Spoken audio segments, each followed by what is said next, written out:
Hello, I'm going to show you how to solve exponential equations. Again, this is the second video from a series of 3 videos I have on exponential equations.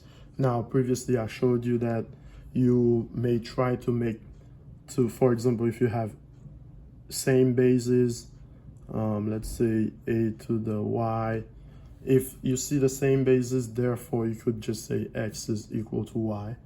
But that's if you can get to the same bases. What if you cannot get to the same bases? Okay, if you cannot get to the same bases, then you gotta use another method, which I'm gonna show you now. So let's say in this case you have this problem here, 5, let's say 5x minus 2 equals to 4 to the 2x plus 3. Okay, if you have this problem here like this, now as you can see, I cannot bring this down to the same base. Okay, cannot get the same base here.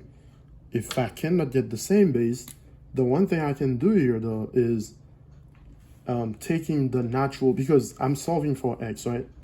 So I can take, if I have the log of this side, logarithm of this side, and the same thing here, then I could bring the exponent down using the product rule, right? That's the only way I can bring the exponent down to solve for x. So that's what I'm going to do. Natural log of both sides. So natural log of 5x minus 2 equals to the natural log. So I'm taking the natural log of both sides, okay? 4 to the 2x plus 3. In this case here, once you do that, you can actually bring down the exponent, right? So in this case, you have x to the, x minus 2, the exponent, times ln 5, okay, equals to 2x, by the way, you put parentheses here to know you're multiplying by everything. So 2x plus 3 times ln 4 right here, okay? And from here, you can actually distribute, okay? You can distribute. You can go like this. So you have x ln 5, okay, minus 2 ln 5 equals to 2x ln 4 plus 3 ln 4.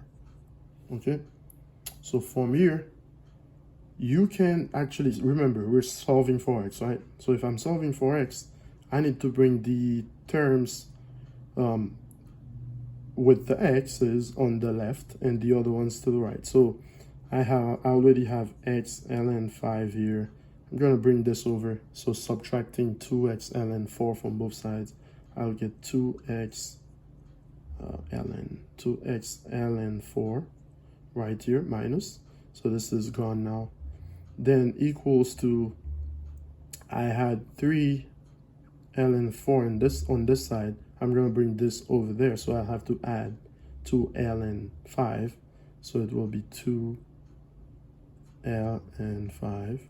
Okay, from here, remember, I'm solving for x again. X is the GCF right here. Again, should know how to get the GCF. So I factor out the GCF, which is x. Okay, so if I factor x out, I'll end up with what? I'll have x out here, so ln 5 minus 2 ln 4. Okay, and equals to 3 ln 4 plus 2 ln 5. Then I'm solving for x. So what do you want me to do here? I have to divide, right? To eliminate this part here.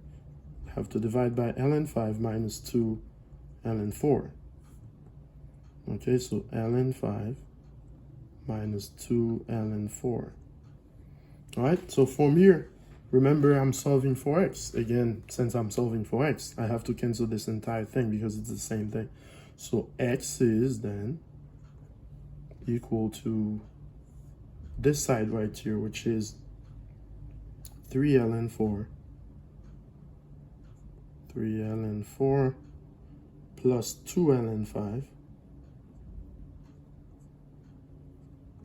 okay, over ln 5 minus 2 ln 4. Now, you can use your calculator to get a decimal number here for the value of x, but you can also leave your answer like this. This is how you solve an exponential equation when the bases are not the same and you cannot bring them to the same base. So, okay, so you have to take the natural log of both sides and you use the power rule property of logarithm. So the power rule here, you bring so you can bring down the exponent, the power or exponent as a factor, okay? And then you distribute as you have to do, you know. You gotta distribute here, all right? And then you solve for x because your goal was to get x by itself. That's what you do when you have to solve for a variable, okay? So that's all I had for you. In this case here, this is your answer. Thank you.